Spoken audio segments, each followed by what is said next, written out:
Alright, so this is another vlog that I will be recording. I'll be recording from my new Sony a6400 camera with this little Rode mic, so I'm hoping that the quality is going to be improved a lot more going forward. So just going to be talking about where I'm at right now. I think it might have been 2 weeks. I've been waiting to get this camera to continue doing my vlogging.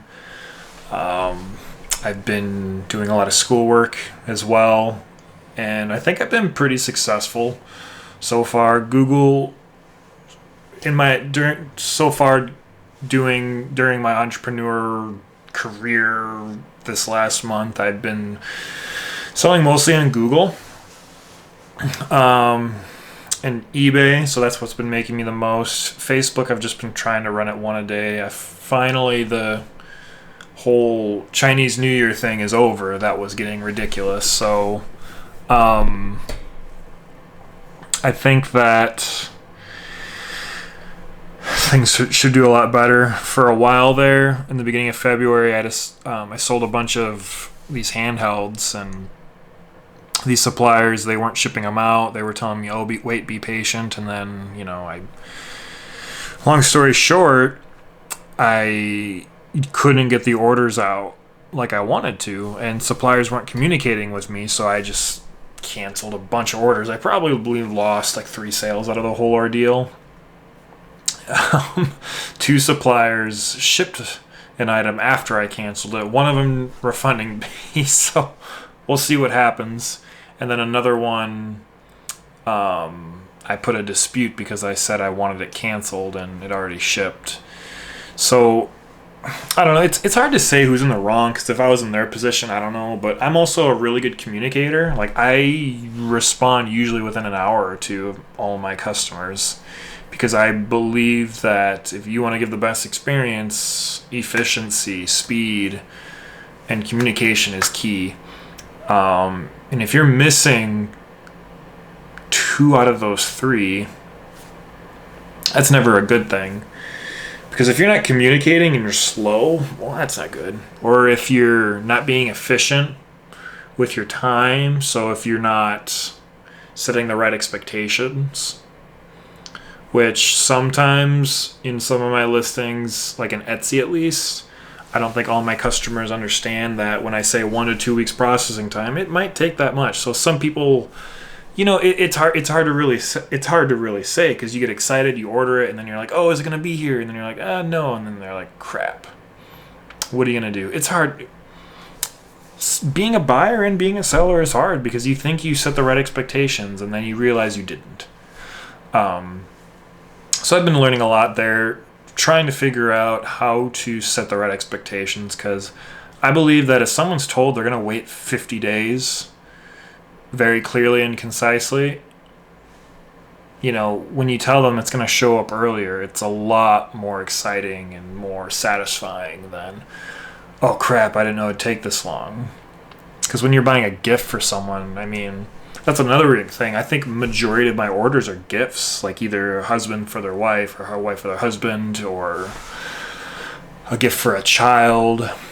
It really depends. So I think that, oh man, I'm looking at myself the entire time rather than the camera lens. I think that I'm just not used to this. This is nice to be able to see myself. I think that as I continue, I'll be able to set better expectations. But really what's been important to me is keeping the same framework, the same, so setting the right expectations, setting the right groundwork for the business. So if your business isn't built on solid ground, if it's not built on a good foundation, it's going to crumble no matter what. If you just think that you're just going to get away with just deceiving customers, or not, or missing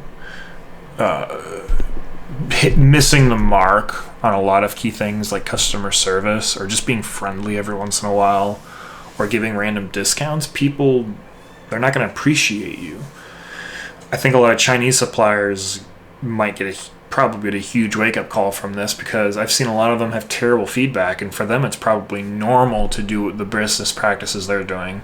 For instance, I was watching some Google reviews for a Vietnamese restaurant, and that's not Chinese necessarily, but it's Asia in general. A person called because their food wasn't up to par to their expectations, and the restaurant literally said, "Okay, we'll do better next time."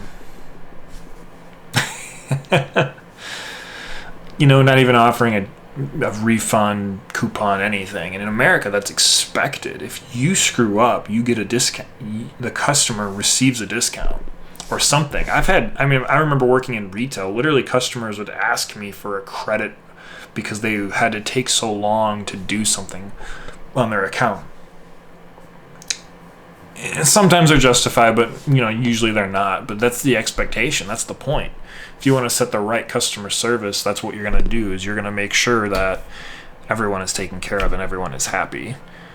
At least when you're trying to run a business. Now,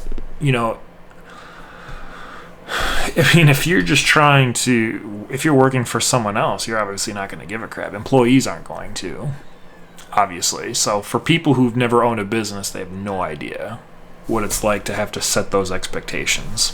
But anyway, now I'm just rambling. So that's been interesting.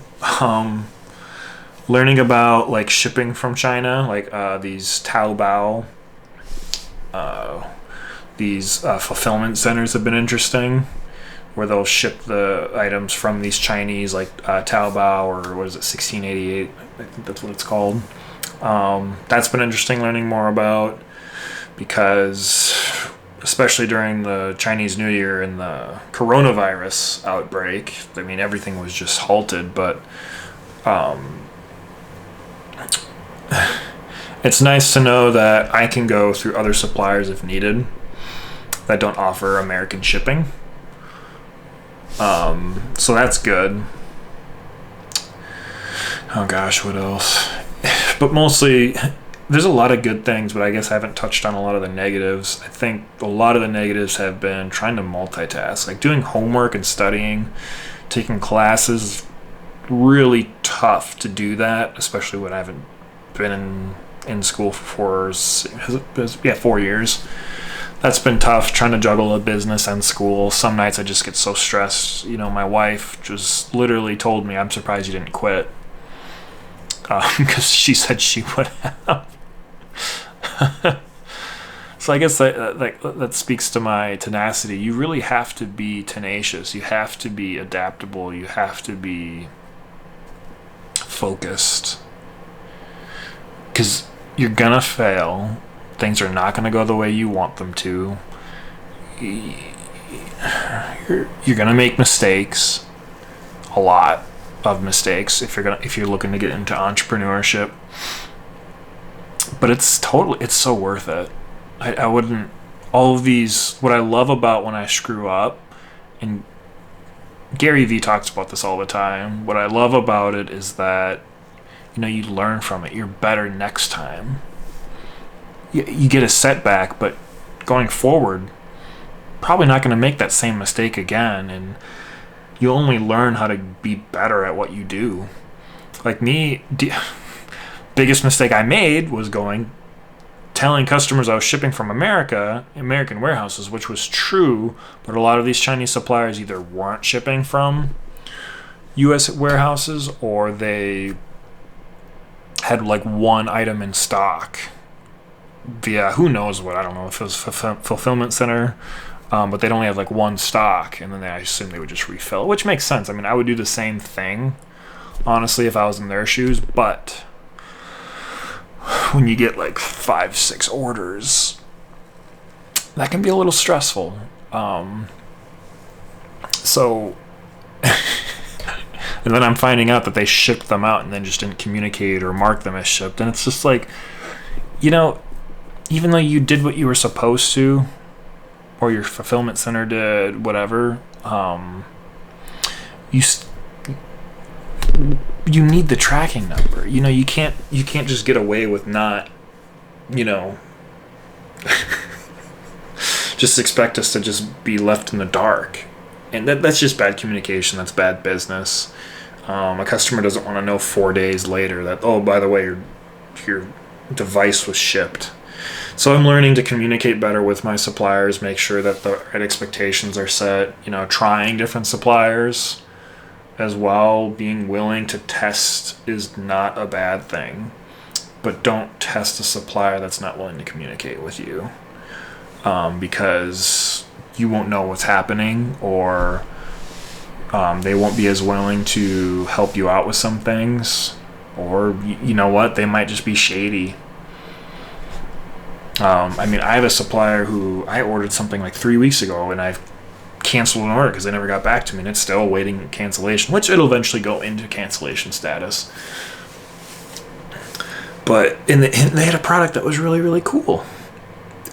But that's not worth it. It's not worth selling a product that has a horrible supplier because you can't deal with any issues. And, I learned that from joining my Facebook groups, but I'm learning that the hard way.